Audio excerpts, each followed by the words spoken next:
Magandang gabi po sa ating lahat. Ang aking babasahin ngayon ay makikita sa Salmo Kapitulo 28, versikulo 1 hanggang 4. Panalangin upang tulungan ng Diyos. Tagapagtanggol kong Yahweh, ako'y nananawagan. Sana iyong pakinggan itong aking karaingan. Kung katugunan ay hindi mo ibibigay, para na ako nasa daigdig ng mga patay. Pakinggan mo sana ang paghingi ko ng saklolo kapag itinaas ang kamay ko sa iyong banal na templo. Huwag mo akong ibilang sa mga masasama na pawang kalikuan ang mga ginagawa. Kung magsalita ay parang mga kaibigan, ngunit sa puso may pagkamuhing taglay. Parusahan mo sila sa kanilang ginagawa, pagkat mga gawa nila ay pawang masasama.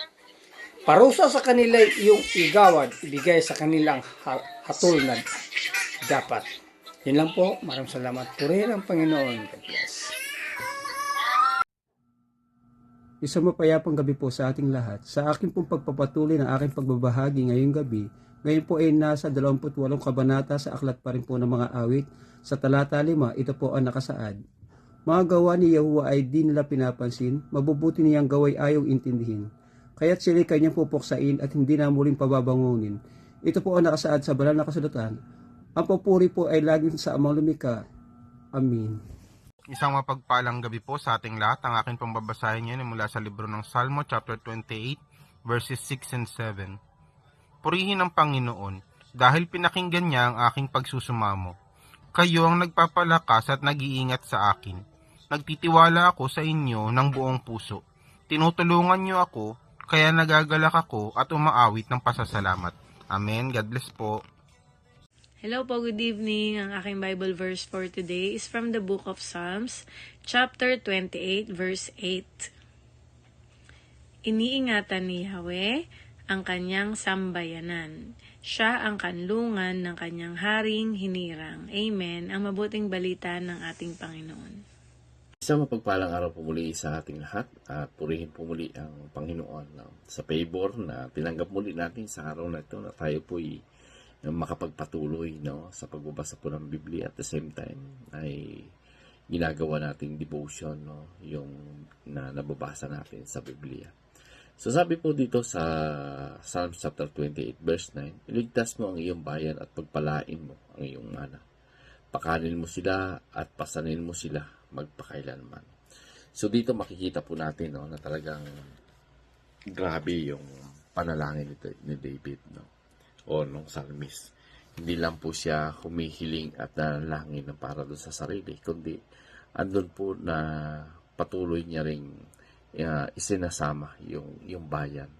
Hinihiling niya sa Panginoon na ito ay pagpalain, ito ay kalingain, ito ay ingatan. So, alam po kasi ng psalmist na ang kaligtasan o ang lakas ng isang bayan o anumang kaharian ay nasa Diyos po yung tunay na pag-iingat.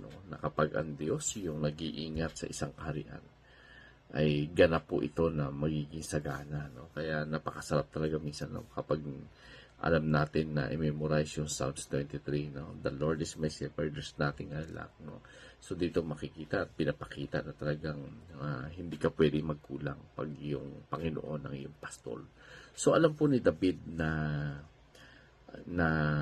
ang Panginoon kapag ito yung tumugon sa kanyang panalangin na ingatan yung bayan, ay talagang wala pong panganib o sigalot o anumang klase ng kaaway na malakas ang makakagapit, sapagkat laging alam ni David na yung Panginoon lamang yung pwedeng mag-ingat sa kaharian. Yung Panginoon lamang ang pwedeng magbigay ng mga pangangailangan nito. Ang Panginoon lamang ang pwede mag-provide sa lahat ng tao na nabubuhay. So, dito makikita po natin na yung prayer ni David ay hindi lang po talaga sa kanyang sarili. So, napakaganda, nakasarap isipin na talagang isa ito sa mga dahilan kung bakit siya pinili ng Panginoon na hari. Dahil alam ng Panginoon kung paano magmahal si David, sa kanyang bayan o sa kaharian. At dito makikita natin na talagang walang walang lihim sa ating Panginoon at alam ng Panginoon kung ano yung laman ng ating puso. So, sa madaling salita, makikita talaga natin dito na talagang tama, no? Yun na yung pagpili ng Panginoon kay David para maging hari ng Israel, ay ito ay tama. Sapagkat andun talaga kay David yung isang puso na handang magmahal para sa bayan, no? Isang pagmamahal ng isang leader para sa bayan. Yun po yung hindi kaya makita ng tao. Pero yung Panginoon nakita niya po ito. So napakasarap tingnan, no? Sa panalangin pa lang ni David, makikita na kagad natin na hindi po si David makasarili, no? Talaga iniisip pa rin niya yung kanyang bayan, no? Yung kaharian na ito'y kalingain ng Panginoon. So purihin po muli ang Panginoon. God bless everyone.